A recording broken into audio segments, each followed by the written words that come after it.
Ladies and gentlemen, just to take care of the title, I don't lose a lot of sleep about inflation. So please, if any of you stumble on a way to growth, don't let the fears of inflation stand in the way. In terms of austerity, just a reminder, austerity is not a policy. It's a tool, and it's part of a toolkit. And the question of how much you use of it in each of the toolkits, depending on the country by country. So I don't think it deserves to be in the title of this thing, But still, so I've done the title, okay? Now let me talk about deleveraging and the growth thing. In many countries, government debt is now at levels unprecedented in the post-war era.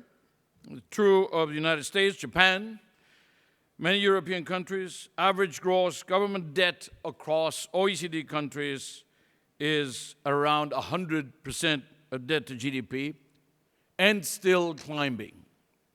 So those who say not gross, net, well, it's about 30 points above where it was before the crisis, whatever.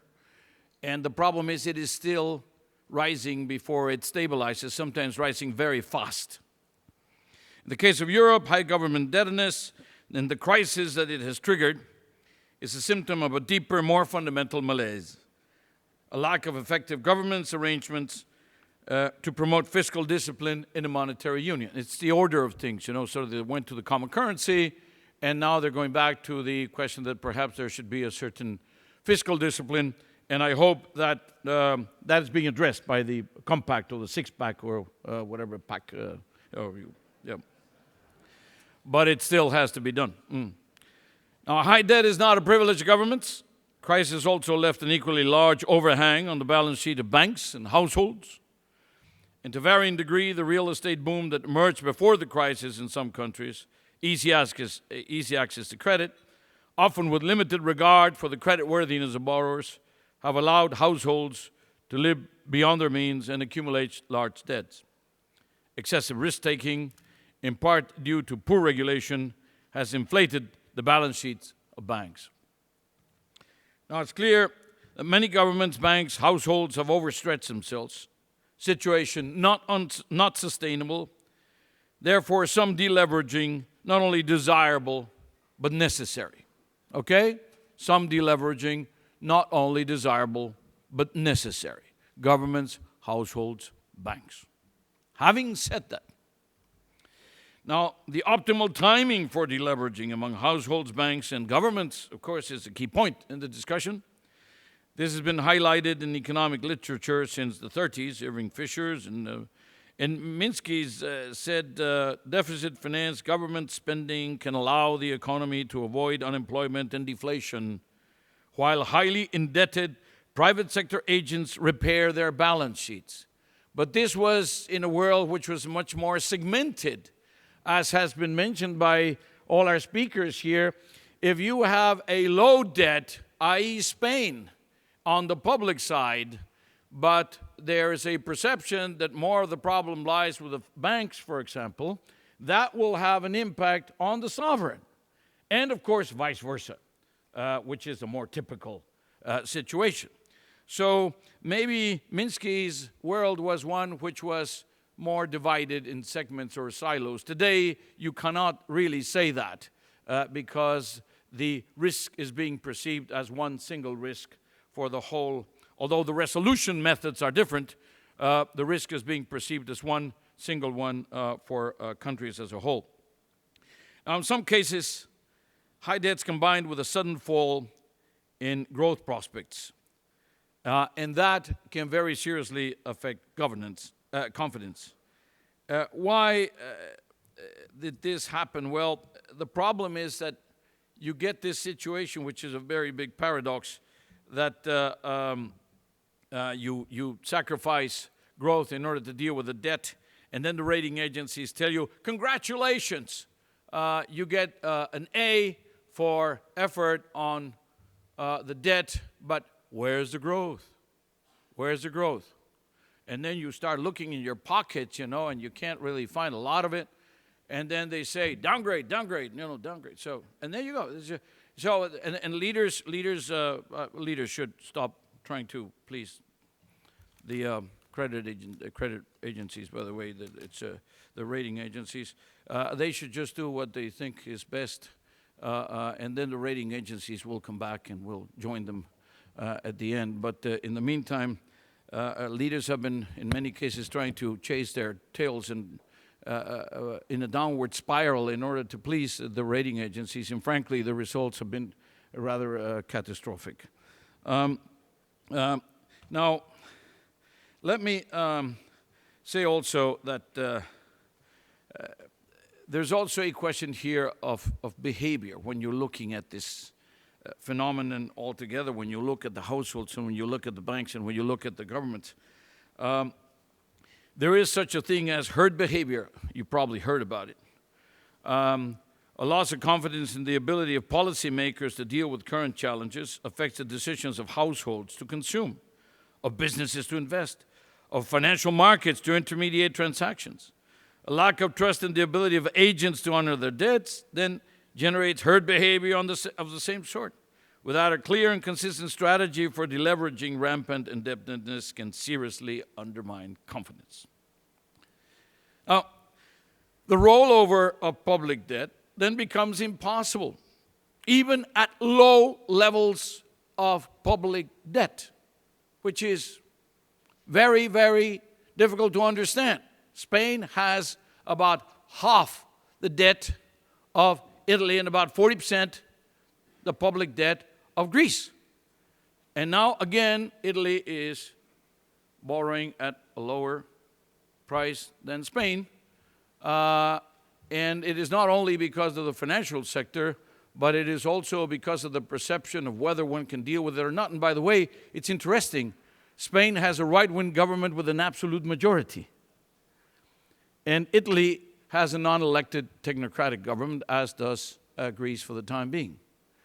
And therefore, one would think that the capacity to get ownership by societies of a program to reduce debt and to adjust would therefore have a more of a staying power. But what you see in the last few days, after some improvement for a couple of weeks, is that in the case of Spain, because of the question of the regions and the question of the cities and the problem of dealing with surplus deficits or excessive deficits really has caused an impact in the image or an impact in the sort of in the honeymoon process, and now seems to be overreacting. Again, you're talking here about perceptions. Now, when it comes to an extreme and the rollover of public debt becomes impossible, of course, the risk of default shows its ugly face. And because financial markets are interconnected, there is contagion across countries. By the way, anybody who thinks that there is decoupling, anybody who thinks that one country can go its own merry way, the greatest fear that I have for the countries that are doing their duty and all they have to do and are doing their homework is the mistakes of other countries or some events. What if the North Korean missile had not blown up after 1 minute of flight, and things like that, which it did. Some of you look a little puzzled, but it blew up. It did blow up. It did. CNN. After 1 minute of flight. So, had it not, had it gotten wherever it had to go, that would have been bad news. The Strait of whatever, we should not mention these things. So, when you see these talk shows on Saturday and Sundays, it's not whether somebody's going to bomb somebody else, but when. And then you say, well, why are they having so much problem rolling their debt? Well, it's because besides all the objective problems, of course, we are creating an atmosphere which is not quite conducive. Now, although deleveraging can restore confidence, it cannot take place in a theoretical vacuum. Deleveraging strategies, austerity measures have a direct impact on the lives of human beings. Their timings and intensity are critical because economic activity, companies, banks, jobs, people are highly sensitive to these measures. The transmission mechanisms are simple. Deleveraging necessarily means higher savings. That means lower consumption, therefore lower demand. Lower demand means ever lower employment and even lower incomes for households and lower revenues for governments. And both of these mean slower deleveraging. It's tough. In the case of financial institutions, the drop-off in loan portfolio quality that typically follows a credit binge forces banks to tighten their underwriting standards. They begin to extend fewer new credits or actually cut the size of their balance sheets. The crunch is most pronounced for bank-dependent borrowers, such as households, small businesses, who may find it not only more difficult or costly, but simply impossible to obtain credit. In short, we all know this deleveraging in the private sector, compounded by fiscal consolidation, can drive the economy in a tailspin with ever lower activity, depressing output and employment. Now, what the textbooks do not seem to teach us is that the damping effect of deleveraging on aggregate supply and demand can have a perverse impact by increasing income inequality. Now, we had already documented that 24 of the 30 members of the OECD income inequality was growing before the crisis. We just put this one out. Divided we stand. Why inequality keeps rising? It's 40 countries, including some notes on Brazil, China, India, South Africa, Indonesia, and plus our 34 members. And it basically documents that inequality has continued to rise, and inequality is in and of itself an obstacle to regain growth and the recovery. So add that to the collection of problems. And then, get one of those jigger things and put a bit of slow growth and a few drops of high unemployment, particularly of the youth, like 25%, 30%, 40%, even in OECD countries, and then a dash of growing inequality. And as James Bond would say, shaken, not stirred, right? And of course, you put it out, and it is absolutely going to blow up in your face. No surprise, Tahrir Square, Los Indignados in the Plaza del Sol, and no surprise about Occupy Wall Street and Occupy everything else. This is like climate change is man-made, and of course, we're suffering the consequences of our own mistakes. Now, so what to do? Not only austerity. Oh, yes, okay. Not only austerity. So what to do? Monetary policies can help us buy time. I think appropriately, Governor Asmussen right now said that the ECB is not going to solve all the problems all the time. I happen to think it can help a lot, but and it has already. But for some countries, unconventional measures like quantitative easing are a useful device for avoiding a credit squeeze, while governments gradually consolidate and get structural reform going, and while deleveraging in the private sector runs its course. Even without inflationary effects, though quantitative easing has clear limits and costs, as it slows down balance sheet adjustment of banks, and the so-called zombie banks and zombie debtors are kept alive. This trade-off needs to be taken into account.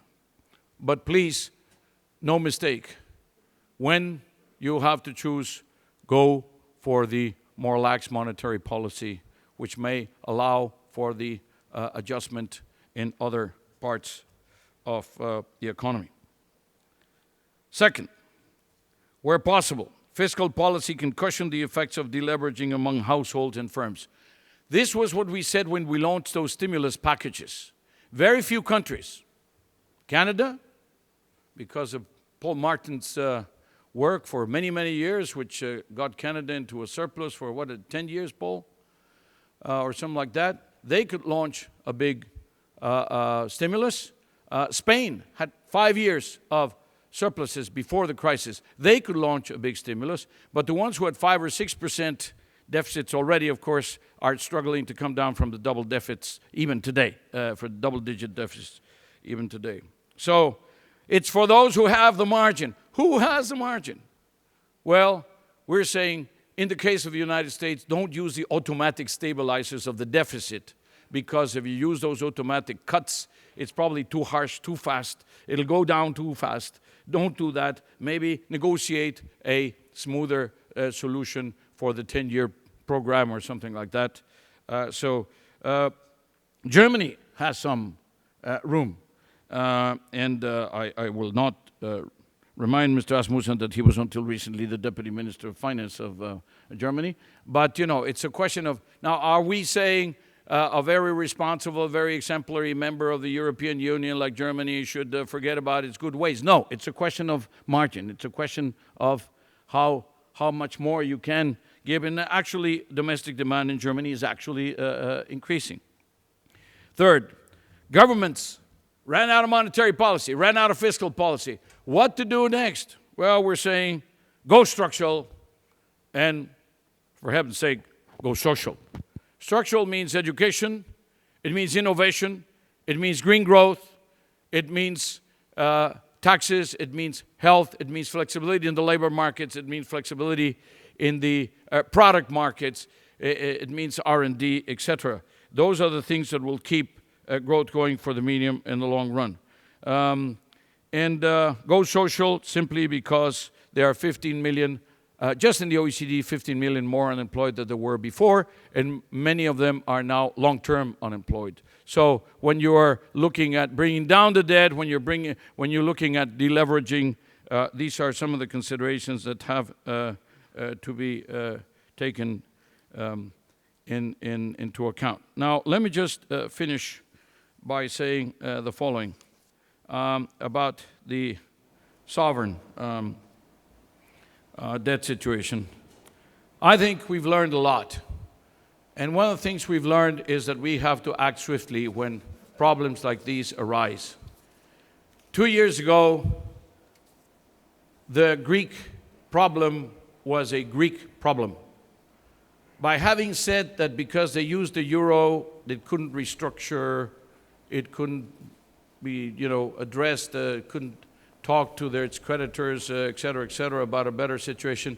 We have incurred losses and incurred insecurity and incurred uncertainty in the stock markets, in the commodity markets, in the labor markets, in the growth, et cetera, which are about 50 or 100 times the whole of the Greek debt. We could have bought the whole of the Greek debt by just a pittance of all the losses that have been accrued, directly attributable to the uncertainty that was created by the handling of the Greek crisis. We were told that talking about restructuring was irresponsible, and that the R word should not be pronounced in decent company. Well, it took 2 years of large losses to everybody to realize that it was not sustainable. And that the solution was just like any other over-indebted entity, which is to talk to its creditors, see how much the numbers gave, and move on, okay? But in the meantime, it kept us all hostage. I call that the original sin, It's not so original, but it just happens that in Europe, people did not have very long memories about how you deal with these situations, or did not borrow very much knowledge from other parts of the world. But I have to say, this has been one of the most expensive exercises. So one of the things I would suggest respectfully is never to say never. Okay? Because we're starting to say again, but it's so unique, it's so extraordinary, it's so exceptional. I understand why people say that. But there's no need to say it, because if you say it too often, then people ask, why are you saying it so often? And if you don't say it, people will take their own decisions. The markets take their own ways. But by saying all the time that it is so exceptional, it'll never happen again, we don't allay the fear that it may happen. We probably make it accumulate. And second, it also ties our hands in terms of what you can do when dealing with a specific national situation which may have been produced by either real fiscal problems or a mismanagement of public opinion, lack of communication, the market's short-sightedness, or whatever, all of the above, which is usually the case. So I would say never say never. Keep all the options open and do whatever has to be done. One last comment. There is a certain virtue in overshooting. I think a good example is the TARP was supposed to cost 500 billion, so they said 750, okay? Here in Europe, we are, less decisive about that. Of course, the 17 countries have to take decisions, or 20-some countries and some others. But the question is, overshooting leaves the markets with a very strong feeling of saying, okay, yes, I made my message clear. They're doing whatever I have to do. Now let's give the benefit of the doubt. The problem is, by undershooting, what you generate is the market constantly trying to test your weakness rather than your strength. The market is never satisfied. They're always like heat-seeking missiles. These are vulnerability-seeking missiles. These are weakness-seeking missiles. And if we don't do this overshooting thing, why? Because Europe is always reinventing itself. Europe is always strengthening itself. Europe is always redesigning itself. The only question is, it doesn't happen too fast. It takes its time. It's like when you pay for an expensive trip to Europe and you come here and you see Milano, Il Duomo, and you say, scaffolding, Oh my God. And half of the street you can't circulate. And you get the noise and everything else, and you get the dust, and you get this, and you go very disappointed. But you come back 3 years later, and you see the thing. You say, you are in awe of what they built down there. Well, this is a case of Europe. I just like to end with this idea. Europe is rebuilding itself. It's got a bit of scaffolding on it right now, but when we take off the scaffolding, I hope we will all be in awe. Thank you. One question?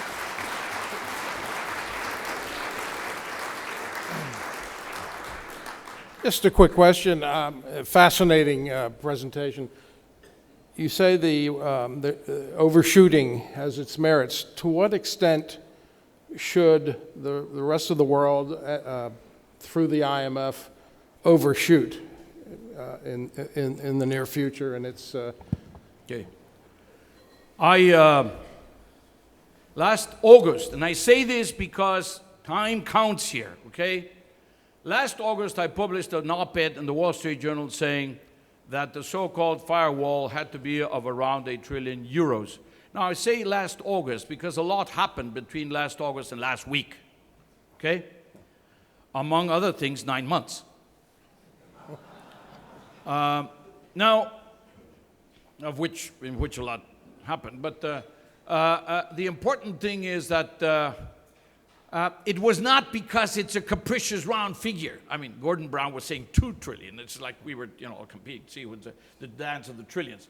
It is because it had something to do with the accumulated maturities of the 12 to 15 months following that, in case markets would cut off some countries, i.e. some large, Mediterranean countries, whatever, not Greece, not Ireland, not Portugal, and to make it work, to say, okay, what does it need to really sober up these guys and say, don't mess with my children because I got a bazooka about this size and I'm going to blow you out of the water.